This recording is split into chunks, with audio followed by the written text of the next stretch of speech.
ইউটিউবে মনিটাইজেশন হচ্ছে না, রিলস কন্টেন্ট দেখিয়ে মনিটাইজেশন চলে যাচ্ছে। তো আজকের ভিডিওতে সমাধান করে দিব যাদের চ্যানেলে এই সমস্যাটা হচ্ছে, রিলস কন্টেন্ট দেখিয়ে মনিটাইজেশনটা অ্যাপ্রুভ হচ্ছে না কিংবা যাদের মনিটাইজেশনটা চলে যাচ্ছে। তো এই সমস্যাটা আমরা কি করে সমাধান করব এ টু জেড দেখিয়ে দিব আজকের পুরো ভিডিওতে। তো যারা যারা আমার চ্যানেল নতুন আছেন অবশ্যই চ্যানেলটা সাবস্ক্রাইব করে পাশে থাকা বেল আইকনটা প্রেস করে দিবেন। নিত্য নতুন ভিডিও পেতে বেল আইকনটা প্রেস করতে ভুলবেন না। তো সমস্যাটা আমাদের ইদানিং এসে অনেকেই বলতেছেন যে অনেকে আমাকে হোয়াটসঅ্যাপ টেলিগ্রামে নক করতেছেন, ভাই আমার এটা রিলস কন্টেন্ট দেখি আমার চ্যানেলের মনিটাইজেশনটা চলে যাচ্ছে।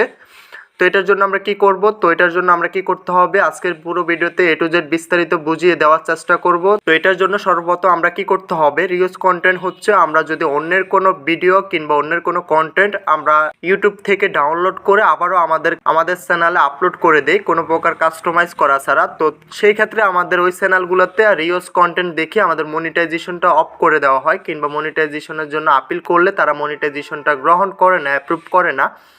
তো সেক্ষেত্রে আমরা কি করব, সেক্ষেত্রে আমরা সর্বপ্রথম করণীয় হচ্ছে আমাদের অ্যাকাউন্ট যে ধরনের রিলস কন্টেন্টগুলো আছে ওই রিলস কন্টেন্টগুলো আমরা এখান থেকে রিমুভ করে দিতে হবে। রিলস কন্টেন্টগুলো থাকলে অবশ্যই আমাদের চ্যানেলটা কোনোভাবে মনিটাইজেশনের জন্য অ্যাপ্লাই করতে পারবো না। তো এখান থেকে আমরা যদি ইউটিউব স্টুডিওটা ওপেন করে নিই, ইউটিউব স্টুডিওটা ওপেন করার পরবর্তীতে এই যে দেখেন এই চ্যানেলটাতে রিলস কন্টেন্ট দেখিয়ে মনিটাইজেশনটা বন্ধ করে দিয়েছে। তো আমরা এখান থেকে পুনরায় মনিটাইজেশনের জন্য আপিল করতে হবে। তো এখান থেকে আমরা আপিল একটা অপশন পেয়ে যাব, আপিল অপশনে চলে আসবো। আপিল অপশনে চলে আসার পরবর্তীতে এমন একটা এন্টারপেজ চলে আসবে। তো এন্টারপেজে বলতেছে যে আমাদের 5 মিনিটের মধ্যে একটা ভিডিও আপলোড করার জন্য ইউটিউব কর্তৃপক্ষ ওইটা যাচাই বাছাই করে আমাদের চ্যানেলটা আবারও মনিটাইজেশনের জন্য আবেদন করবে।